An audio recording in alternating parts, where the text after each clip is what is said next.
Hi, this is Irving Steele, your host of Local Issues, and today we're celebrating Earth Day, April 22nd, and just so excited to be here and to celebrate such a special occasion with a special guest. She is the leader of many different conservation work and organizations and projects throughout the state.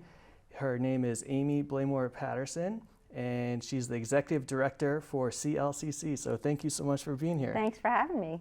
So tell us, CLCC, what is it and how did you get involved? Yeah, so CLCC stands for the Connecticut Land Conservation Council, and we are the umbrella organization for Connecticut's land conservation community, and we work mostly to serve the state's 120 or so land trusts. So we have about 169 municipalities, towns, and cities, and about 120 of them have land trusts. Yeah, and it's not just the towns. Land trusts are, for those folks in the audience that might not know, land trusts are private nonprofit organizations whose mission is to conserve land in perpetuity. And of course, there's many iterations of that mission. They do a whole lot of other things, but that's the core of what they do. They conserve land in perpetuity.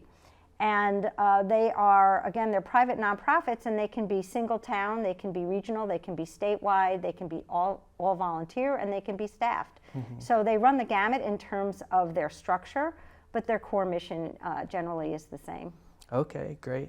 And it seems like such an awesome opportunity right now that there's a lot of emphasis on land conservation. There's kind of this constant push to build more buildings, but there's a lot of value actually for the community in conserving this land. Is that right? Yeah, and I just, I want to give a little bit more insight into what land trusts do, because that really segues nicely into your point. And so, again, as I said, they are intended to conserve land, but they serve their communities in so many different ways. And at CLCC, what we do is we try to ensure that they have all the services, the resources that they need to undertake their mission.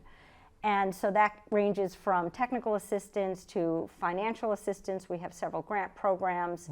It ranges from convening these groups, fostering collaboration, not only with each other, but also with their local community groups and others in the region. And also we advocate on behalf of the community at the Capitol. And I tell you that because so much of the work that we do just reflects the breadth of what land trusts are accomplishing all across the state. And so to your point, when you say that there's kind of a tension, there are, we have limited amount of land. And so we have to be looking at land in a very, especially now, in a very holistic way, and making sure that we are maximizing the benefits of the land in the ways that best serve the environment and the community. So we don't look at, when you say there's a lot of buildings, I mean, in Connecticut, we have a housing crisis. And what we say is that it's not an either or proposition. That communities that are healthy and sustainable, they need a healthy environment, they need conserved land, they need access to nature, they need access to local food, and they also need housing. So what we try to do is foster opportunities for collaboration to allow a more holistic look at the land, while again, supporting land trusts in their mission. Supporting land trusts in their mission, I think, if anything, we're minimizing what your organization does to support the different land trusts. You're talking about grants and things. I think it's maybe $100,000 or more a year that you're handing out in grants. It's a significant amount of money that you're doing to support these organizations. On top of that, I was grateful and lucky enough to be at your annual conference where there were over 600 or 700 people there from all across the state, and everyone there continued to say CLCC does so much for our land trust that enables us to do what we do on a daily basis. Oh, thank you. And the annual Connecticut Land Conservation Conference is really our premier event, and it actually preceded the formation of CLCC. CLCC was created in 2006 through the merger of two other organizations. One of them was the Land Trust Service Bureau, which was created in the 80s, and its mission was to do exactly what it says. It's to serve the land trust, make sure they have the technical assistance that they need. And then the second organization created in the 90s is the Land Conservation Coalition of Connecticut, which was an advocacy organization created so that land trusts would have a grassroots entity that could represent them. And both of them were housed under the Nature Conservancy of Connecticut. And in 2006, they decided to merge those two organizations and allow one organization to serve both of those functions, both as a service provider to the land trusts as well as an advocate on their behalf and as a partner with other organizations in the state. So the conference began with the Land Trust Service Bureau back in the 80s. And when I started at CLCC in 2010 as its first executive director, there were about 160 people that had registered for that annual event. And yes, this year we exceeded our previous year's record. We had over 600 registered for it, and Incredible. It is electric. It's really fun, and we get terrific presenters on a whole host of topics and terrific speakers, and it's a lot of fun. And I think everybody really needed it this year. Yeah. Really needed it. Yeah, totally. And to your point that, yeah, sure, Connecticut is in a housing crisis. The shortage of houses here is maybe hundreds of thousands, if not more. But I don't think that we need to think of land trusts in conflict with this, because when I was at the conference, I was learning more about community land trusts, and these are organizations that are really actually helping to support the homelessness issue and provide more housing for the community. If you want to share a little bit about that. Yeah, and there is a distinction between a community land trust and a conservation land trust. And CLCC's members are conservation land trusts. But what we're doing in community land trusts, again, as you say, they are focused on building housing or supporting the offering of housing that is affordable. And there's a whole structure to them, and I encourage folks out there to look up the concept of a community land trust. There's the Southeastern Connecticut Community Land Trust that is doing absolutely fabulous work. And it's very exciting for us because we have had the opportunity to connect local land trusts with that community land trust.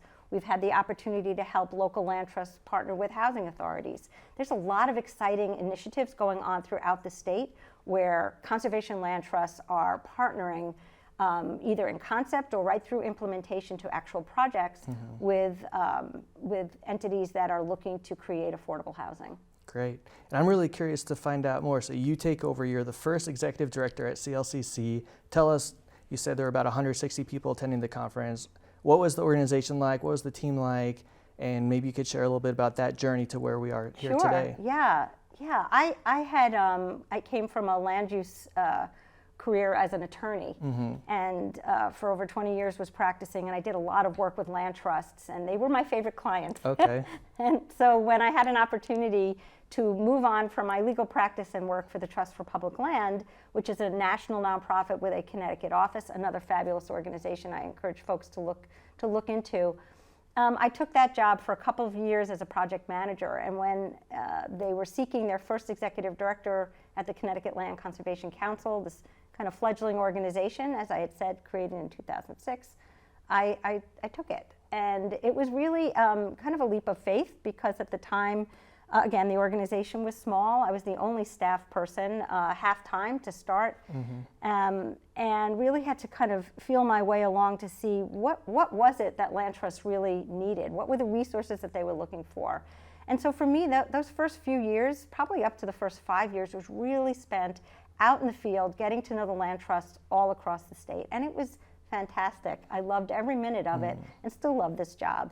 And I think for me, we had a fantastic steering committee, and it was comprised of some of the best environmental and conservation folks around the state, professionals that volunteered their time to help lead this organization and get it off the ground and provide me with the support that they needed.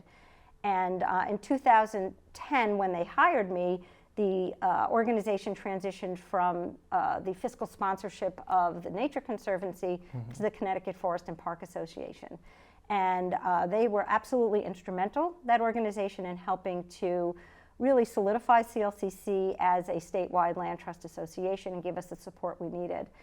And after a few years, I was able to hire a communications person and so on and so forth. And we've grown now to a staff of 6.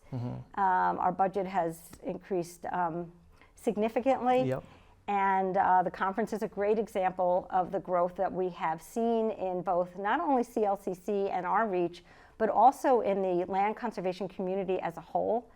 It's not just through the statewide umbrella that we provide, but underneath us there's so much activity going on, including regional conservation partnerships and mergers of land trusts, but also just the professionalism of so many of our our land trusts. And that's one thing I really noticed at the conference and talking with a lot of the different land trusts is it feels like there's such a sense of collaboration that sure, maybe they're working on similar projects or similar things. They want to support each other for this larger mission, this larger thing, especially here on Earth Day, where we should say every day should be Earth Day, right? Yeah, absolutely. And to your point, when I started and driving around the state the way I was describing and hosting these little regional summits and bringing together land trusts in the same region that really didn't know each other. And to see that growth and that change where it's gone from that kind of insular type of practice to recognizing the fact that our natural resources, our natural environment, they don't respect town boundaries. They cross like water. And there's no boundary there. Yep. And I think it's really neat to see how the land trusts have embraced that, and they recognize the impact that their work can have when they collaborate with other organizations to make a more regional and statewide impact. Totally. And talking about impact, I feel like a lot of these shared experiences and shared pieces of knowledge help to achieve even more impact. And I'm not sure if you have some numbers or any rough idea of kind of how much we are conserving right now in the state of Connecticut and maybe different changes related to that. Yeah, and I did bring a little cheat sheet. Oh, perfect. And I'm going to use it. Yeah. So just a little background for the audience that under the Connecticut General Statute, Section 23-8, the state had set a goal of conserving 21% of its land area. And by policy, and this is through the Green Plan, which is the state's comprehensive open space acquisition strategy, and that is renewed it should be revised, I should say, every 5 years. The target for achieving that 21% goal was 2023. And we are not on track to meet that goal. We are continuing to work hard, both not only the land trust community, the towns, water companies, but also the state of Connecticut itself, working hard to reach that goal, but we are really falling short. And so I'll share some numbers, and when I start to read them, you'll see why I couldn't remember these. So 21% of the state's land area is about 673,000 acres. Under the statute, 10% of that 21% is to be conserved by DEEP, and that would be about 320,000 acres. And 11% would be by the partners, and that consists of land trusts, towns, and water companies, as I had alluded to, and that's about 352,000 acres. Do you know where we're at right now? Yeah. Okay, you're getting So, and it's an estimate, and it's an imperfect calculation because, the gathering of this data is also somewhat imperfect. There's been improvements from the local level right up to the state level, better mapping through GIS, better reporting, but it's still imperfect.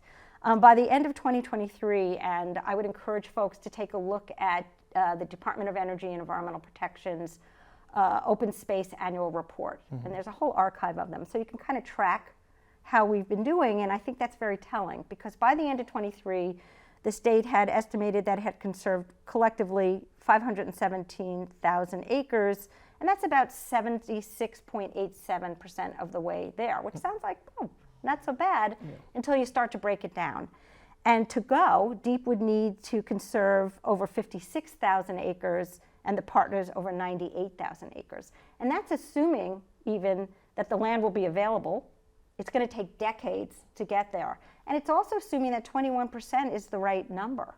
There's a global movement, and the United States had adhered to this as well, and many states have as well, and that is to conserve 30% of the land area 30%. And as well as the water by 2030. So, 21%, we're not there yet, but there's still that need to evaluate whether that's even enough. So to give you some perspective, in 2023, DEEP had only acquired about 141 acres, according to the report, and the partners about 1,400 or 1,500 acres, although that's just limited to land that had been conserved through a grant program. So more had been conserved, but it still puts it in perspective that we have, tens of thousands of acres to go to meet that 21%, and, at best, we've conserved a few thousand acres, 3,000 to 5,000 acres at best over the last year or two. So. Okay, well, thanks for sharing some of those numbers. And I think it's very telling, and that's why I do jot it down, and I like to share those numbers, because I do think it underscores the urgency that we're facing now in terms of really having to ramp up our efforts to conserve what's left. Yeah, it sounds like we're maybe at roughly 76, 78% around that range, but maybe there's even more that we could or should be going after to conserve this land. Absolutely. And I know, at least along the shore here in southeastern Connecticut, that there's a lot of really active land trusts, that there's a lot of volunteers, there's a lot of people getting involved. And I understand that there's a fellowship with your organization, CLCC. Do you want to share a little bit about what that fellowship is and what's going on with that? Sure. Yeah, it's really important for our organization, as well as the Land Trust, to really be engaging with a more diverse group of people. You know, everyone needs to benefit from nature, from all that it provides. And one thing that we can really learn from is to engage with youth. And in 2017, we created a fellowship in memory and honor of one of our colleagues, Sandy Breslin, who had been a tremendous environmental advocate and focused quite a bit on land conservation as part of her long career, both at the local, the state, and the federal level. Great. And so in her memory, we created this fellowship, and it's intended to provide a young person, either in college or graduate school, with an opportunity to work with us part-time for 2 semesters a year, to really immerse themselves in land conservation work, get to know land trusts, get to know the advocacy work. They mostly are helping me at the Capitol in support of our advocacy work, but they also provide a whole host of other services to us just by participating in the day-to-day operations of our organization. And getting back to my point, we learn so much from them. You know, folks say, oh, it must be so good for them. And it is good for them because they get a whole lot of experience, but it is equally as good for us because we learn so much from them and gain that perspective of, you know, what the current generation of young people are thinking and what they want to do and what they hope to see by way of protecting the land around them. Totally, and getting different people involved, whether it's different ages, different socio-demographics, all different things. If we get a diverse group of people involved in this movement, even more than what we have today, of course, I think it'll only benefit the movement even more. We have we created a program, a more formal program called Community-Centered Conservation, and it really taps into what you're saying, which is to ensure that land conservation becomes relevant to more people, and that, again, a more diverse group of people, population of people, have access to the land and have access to the benefits that it provides to them and their communities, and also feel welcome on the land. And so we have a whole host of programs. One of them, the Bird and Hike with Land Trust programs, was created back just a few years ago. And one of our staff, Yao Owusu-Darko, who is actually, he's the director of our grants and programs, but he also became a very accomplished birder. And he began this program, in our first pilot was with the Salem Land Trust, and taking folks from Outdoor Afro out on the land and just hosting a bird and hike. And it's really grown in popularity. And again, the focus is on making sure that we offer as many opportunities as possible for as many people as possible to feel welcome and comfortable out on the land. That's great. And another opportunity for people on the land is finding different jobs and careers kind of in land conservation. So I think if there's viewers out there who are looking for different opportunities, your webpage constantly has different internships or fellowships or jobs related to this area. And I think that's a really great example of getting different people involved. And I'm curious to find out from you a little bit of what could local leaders, whether it's business leaders or government leaders, how can they better help support you, your organization, and kind of this conservation movement? Wow. So I think that, you know, again, I think it starts with looking at land as a community necessity, that it's not this luxury that can be set aside or brought back to the table whenever, you know, it's convenient. It is something, land conservation environmental protection, the benefits of that not only will enhance a community, the quality of life and the local economy now, but it will for future generations. So I think what local, state, federal governments can do is try to think in that way and then act in that way, and really elevate and prioritize land conservation and nature-based solutions, for that matter, which we could talk a bit about, and look at them as, you know, a necessity in our lives. And so investing in those, whether it be in land conservation itself, in the types of programs that will bring more people out on the land, that will serve more people on the land. Again, it's the bottom line is that land conservation is a foundation and that we need to protect it. Great. And I think it's also important to note that maybe all, if not most, of the land trusts throughout the state, and your organization as well, are 501c3 nonprofit organizations. So if there's trusts or foundations or business leaders or even smaller and large, everything in between, it's tax write-offs. Is that right? Yeah, and I will say, you know, that when a landowner comes to CLCC and they say, where should I start? I always say, start with your local land trust. They have the expertise at the local level, and they are the best place to start when it comes to exploring conservation options. And when exploring conservation options, land trusts are not going to give legal or tax advice, but yes, there are certainly benefits that are possible for landowners when they are seeking to donate their land or to sell it at a bargain rate that they can take advantage of through the appropriate advice.